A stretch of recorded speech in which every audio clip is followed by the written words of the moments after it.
علامہ صاحب میں آپ کی طرف آؤں گا اور آپ سے پوچھوں گا کہ ایک تو فیاٹ کرنسی کے ٹوکنز ہوتے ہیں، مثال کے طور پہ USDT، جس میں کہا جاتا ہے کہ ایک ٹوکن کے پیچھے $1 کھڑا ہوا ہے۔ اسی طریقے سے اسٹیٹ بینک اگر کرنسی لے آتا ہے فیاٹ کرنسی کے ٹوکن سے، اس کا کچھ بھی نام ہو لیکن اس کا ایک ٹوکن برابر ہوگا پاکستانی $1 کے، اور کوئی اس کو ٹوکنز کی ٹریڈنگ کرتا ہے، یعنی روپیہ $1 کا ہی ہے لیکن مارکیٹ میں لوگوں نے کہا کہ پاکستانی روپی ویک چونکہ ہونے جا رہا ہے تو اس کی فیاٹ کرنسی کو 5% گرا دو، اور وہ 5% نیچے روپیہ پاکستانی ٹریڈ ہونے لگا۔ تو یہ جو ٹوکن ہے، یہ والا token on the currency side, آپ کی نظر میں اس کی شرعی حیثیت کیا ہے؟ بسم اللہ الرحمن الرحیم۔ آپ کا شکریہ، آپ نے مجھے موقع دیا۔ جیسا کہ ہمارے عزیز خود اس بات کی وضاحت فرما رہے تھے کہ ریئل ورلڈ ایسٹس میں جو ٹوکنائزیشن ہے بنیادی طور پہ یہ وہ ڈیجیٹل ایسٹس نہیں ہیں جس طرح کرپٹو کرنسیز یا مزید ڈیجیٹل ایسٹس کہے جاتے ہیں، بلکہ یہ ان ایسٹس کی ایک ڈیجیٹل ریپرزنٹیشن ہے، یعنی حقیقت میں ایک اثاثہ موجود ہے جس کو ایسٹ سے تعبیر کیا جاتا ہے، اور اس کی ریپرزنٹیشن ایک ٹیکنالوجی کے تھرو، ڈسٹریبیوٹڈ لیجر ٹیکنالوجی اور بلاک چین کے تھرو اس کی ریپرزنٹیشن کی جا رہی ہے۔ تو حقیقت میں ایک اثاثے ہی کی نمائندگی کر رہے ہوتے ہیں۔ اب ہمیں یہاں پر اس اثاثے کی شرعی حیثیت کو دیکھنا سب سے پہلے زیادہ ضروری ہے۔ مثلا آپ نے سوال میں ذکر کیا کہ کرنسی گرچہ خود کسی ایسٹ کو ریپرزنٹ نہیں کر رہی ہے، آج کی کرنسی فیاٹ کرنسی ہے، اس کے پیچھے فقط ایک اعتبار ہے حکومت کا، اس میں حکومت ضمانت لیتی ہے اس کرنسی کی۔ اس کے بعد تمام علماء کا، تمام مسالک کے علماء کا اتفاق ہے کہ کرنسی خود ایک ایسٹ شمار ہوگی، کیونکہ کسی بھی ایسٹ کے شمار ہونے کے لیے ضروری نہیں کہ اس کے پشت پر بھی کوئی اثاثہ موجود ہو، اس کا اعتبار یا کسی چیز کے ذریعے سے ہوتا ہے یا کسی اعتبار دینے والے کے ذریعے سے ہوتا ہے۔ تو لہٰذا جب یہ ایسٹ ٹریڈ کیے جا رہے ہوتے ہیں ڈیجیٹل فارم میں اپنے، اور یہ کسی اثاثے کی نمائندگی کر رہے ہوتے ہیں، تو ہمیں بنیادی طور پہ کسی بھی معاملے میں دو لیولز پر آ کے کمپلائنس کو دیکھنا ہوتا ہے شرعی اعتبار سے۔ ایک پروڈکٹ لیول کمپلائنس ہوتی ہے، ایک پروسیس لیول کمپلائنس ہوتی ہے۔ پروڈکٹ لیول کمپلائنس میں ہمیں یہ دیکھنا ہوتا ہے کہ آیا شرعی اعتبار سے جس چیز کو ایسٹ کہا جا رہا ہے شرعی اعتبار سے وہ قابل قبول ہے یا نہیں، کیونکہ دنیا میں ایسے بہت سارے ایسٹس موجود ہیں جن کو ایسٹ کہا جاتا ہے لیکن شرعی تعریف جو ہے کہ وہ مال متقوم ہو، یعنی شرعی اعتبار سے شریعہ نے اس کی حیثیت کو قبول کیا ہو۔ مثال کے لیے میں آسان سی مثال دوں، شراب اور اس طرح کی ایسی ممنوع اشیاء جو کہ عام دنیا میں ایک ایسٹ شمار ہوتی ہیں، ویلیوبل ایسٹ بھی شمار ہوں گی، لیکن اس کی حیثیت شرعی اعتبار سے نہیں ہے، تو یہ پروڈکٹ لیول کمپلائنس ہے۔ اگر پروڈکٹ لیول کمپلائنس ہے اور وہ شرعی اعتبار سے جائز ہے،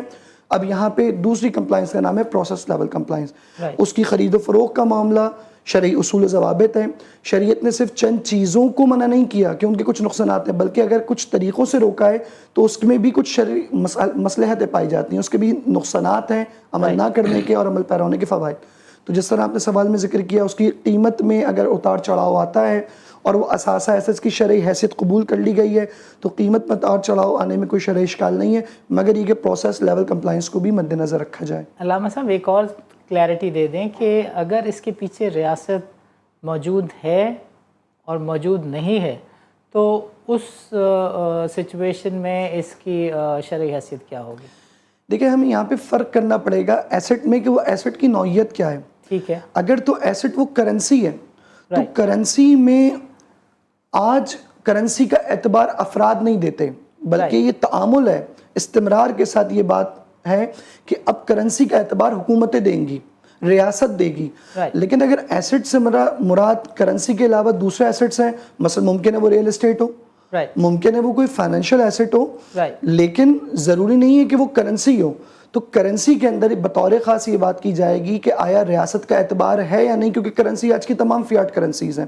لیکن اگر وہ ایسٹ ایسا ہے کہ جس کے اندر خود ایک اثاثہ، مثلا گولڈ سلور ہے، کوئی کاموڈیٹی ایسی ہے یا ریل اسٹیٹ کا کوئی ایسٹ ہے، تو اس کے اندر ظاہراً ریاست کے اعتبار دینے کی کوئی ضرورت نہیں ہے اس کو اثاثہ قرار دیے جانے کے لیے۔ البتہ ریاست کی نگرانی، جیسے ہمارے عزیز ذکر کر رہے تھے کہ AML CFT یہ بنیادی شرائط ہیں، اس کے بعد پھر چیزوں کو آگے بڑھایا جا سکتا ہے۔ زبردست، بالکل ٹھیک ہے۔ علامہ صاحب آپ فرمائیے گا کہ اسٹیٹ بینک کافی ایکٹیولی، ہم بار بار ہماری نظروں سے گزرتا ہے کہ EMI لائسنس بہت تیزی سے ایشو بھی ہو رہے ہیں اور ریپیل بھی بہت تیزی سے ہو رہے ہیں۔ So this means a lot is happening fiat currency پہ بھی اسٹیٹ بینک کام کر رہا ہے. So you have a view on کہ پاکستان جو ہے فن ٹیک سائٹ پہ صحیح ڈائریکشن میں جا رہا ہے, اس کی رفتار صحیح ہے, اینڈ گوئنگ فارورڈ آپ کو کس طرح کا مستقبل نظر آتا ہے؟ پاکستان میں دونوں ہی فائنینشیل سسٹم کے ریگولیٹر, چاہے وہ اسٹیٹ بینک آف پاکستان ہوں یا SCCP ہوں, مارکیٹ پلیئرز کے ساتھ مل کر ایک پرو ایکٹیو کردار ادا کر رہے ہیں. مثلا اسٹیٹ بینک میں یہ بات ہو رہی ہے, یہ بحث ہو رہی ہے کہ ہم CBDCs پہ کام کریں, central bank back digital currencies کے اوپر. ظاہر ہے کہ جیسے ہمارے عزیز ذکر کر رہے تھے کہ یہ ڈی سینٹرلائز سسٹم ہے, یہ ہونا چاہیے, لیکن ریاست کی ذمہ داری ہے کہ لوگوں کا مالیاتی نظام میں اعتماد برقرار رکھے اور ان کے اموال کی حفاظت کرے. اس کے لیے ریگولیشنز کا ہونا قطعی ہے, ناگزیر ہے, ضروری ہے, اس کے بغیر چارہ نہیں ہے. اور ظاہر ہے کہ جیسے ہی فائنینشیل انوویشن ہو رہی ہے, فائنینشیل پروڈکٹ سامنے آ رہے ہیں, اس کے اعتبار سے ریگولیشن تبدیل ہوتی چلی جائے گی. یہ ریگولیشن ٹریڈیشنل فائنینس کی طرح نہیں ہوگی. تو اسٹیٹ بینک اپنے جو ریگولیٹڈ ڈومین ہے اس کے اندر کام کر رہا ہے, بینکس کے ساتھ, DFIs کے ساتھ, مائکرو فائنینس بینک کے ساتھ, لیکن پرائمریلی فن ٹیک یہ ڈومین ہے SCCP کا. ہم SCCP کو اگر دیکھیں تو SCCP ایکٹیولی انگیج ہوتا ہے مارکیٹ پلیئرز کے ساتھ, مثلا DG اسٹیٹ کے ساتھ, سینڈ باکس میں اس کو پریکٹس کیا جا رہا ہے, اس کی ریگولیشنز کے اوپر کام کیا جا رہا ہے, تھورولی اسٹڈی کی جا رہی ہے. نہ صرف یہ کہ پریکٹیکل سائٹ کے اوپر کس طرح سے یہ پروڈکٹ آئے گا مارکیٹ میں, اس کا ریگولیٹری فریم ورک کیا ہوگا, بلکہ ہم یہ دیکھتے ہیں کہ SCCP شریعہ سائٹ سے بھی ایک کمپریہنسو شریعہ گورننس فریم ورک 2023 میں پہلے ہی دے چکا ہے, جس کے لیے باقاعدہ ایک کمپریہنسو روبسٹ شریعہ گورننس ریگولیشنز ہیں SCCP کی اس کے اپنے ریگولیٹڈ سیکٹر میں. تو میں یہ سمجھتا ہوں کہ بہت اچھا کام ہو رہا ہے, البتہ اس کی رفتار اتنی زیادہ نہیں ہے جتنی زیادہ ہونی چاہیے. اکثر و بیشتر میں اپنے ملفوظات میں یہ بات شامل رکھتا ہوں کہ ٹیکنالوجی مستقبل نہیں ہے. اگر کوئی آج یہ سمجھتا ہے کہ ٹیکنالوجی مستقبل ہے, نہیں, ٹیکنالوجی حال ہے. اور اگر یہ کوئی بات ایکسیپٹ نہیں کر رہا تو وہ خود ماضی میں جی رہا ہے. تو ہمیں اور زیادہ تیزی کے ساتھ آگے بڑھنے کی ضرورت ہے, نہ فقط پروفیشنل سائٹ کے اوپر بلکہ شرعیہ سائٹ کے اوپر بھی,